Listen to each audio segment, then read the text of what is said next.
and welcome back to another episode of all the bits and pieces that we're doing around our estate here. Yesterday we did gardening, and today this is about a sundial. Hubby here is looking at making a sundial. What you see on the window is just a prototype, so no, when we do the real thing it's not going to be made out of cardboard. And on that note, I shall turn the camera and let him speak all about it. Okay, well, last year I took an interest in sundials, how they work and how you read them and correct them to get the proper clock time. Fortunately, when I grew up, my dad taught me celestial navigation. I was taught celestial navigation in the Navy. I did it out at sea, and I've always had an interest in it. So understanding the various different astronomical bits, how the sun revolves or appears to revolve in the sky, etc., and it can be used for timekeeping, fortunately was not that big a deal for me. There are a ton of books out there, like this is one that I got. This one was published in 1973. Probably one of the best ones on it, although there are several others. What we have here is what's called a vertical declining sundial. It's called vertical because this one is meant to go on a vertical wall. Many of the sundials you'll see are what's called a horizontal, where the plate of the sundial is horizontal, and that's your typical garden ornament decoration. This one's meant to go on a wall because our house is not oriented east and west. It's oriented almost due northwest.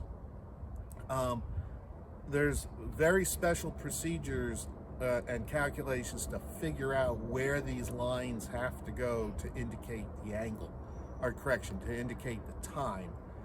And the time that it's indicating is the solar time relative to exactly where you are. And that's not necessarily clock time.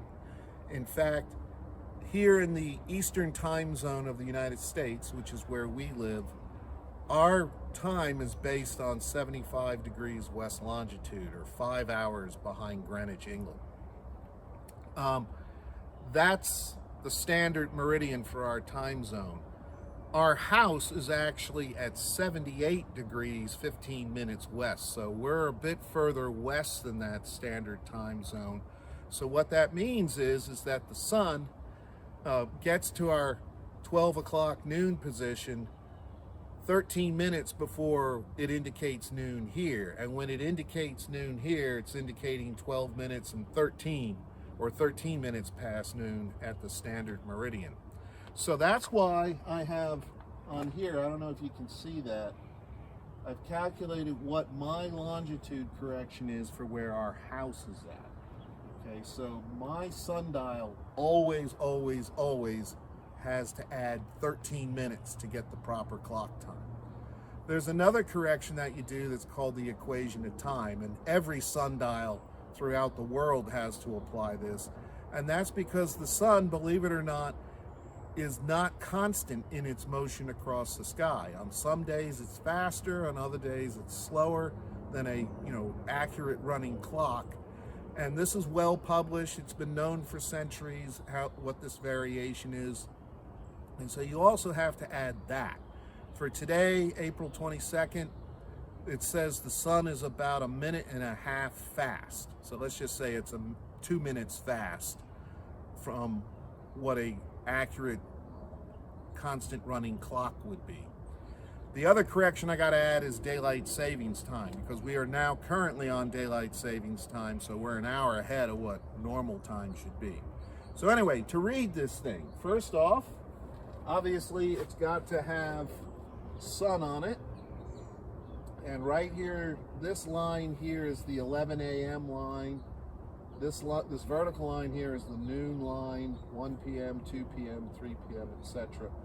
And I've made marks for each of the 10 minutes. So this looks like we're at about 11 a.m. plus, I'm going to guess that's about 17 minutes.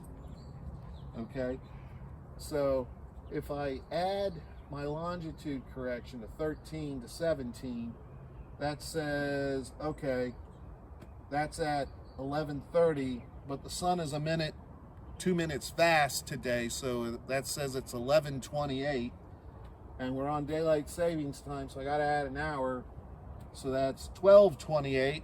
And if you look at your watch, what does your watch say, Pans? 12:29. So that's not too far off for a homemade prototype sundial made out of cardboard. Now, when I do get around to making this thing, I'm going to make it obviously much larger, much more care put into the angles of the lines, obviously finish it so that it's weatherproof. I'm going to take this thing down before it rains, because obviously if it gets rained on, it's going to become a soggy mess.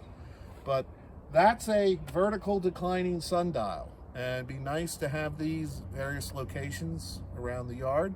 So whether you've got a watch on or not, as long as the sun is shining and you know at least the basics, you can figure out what your time is. Wonderful.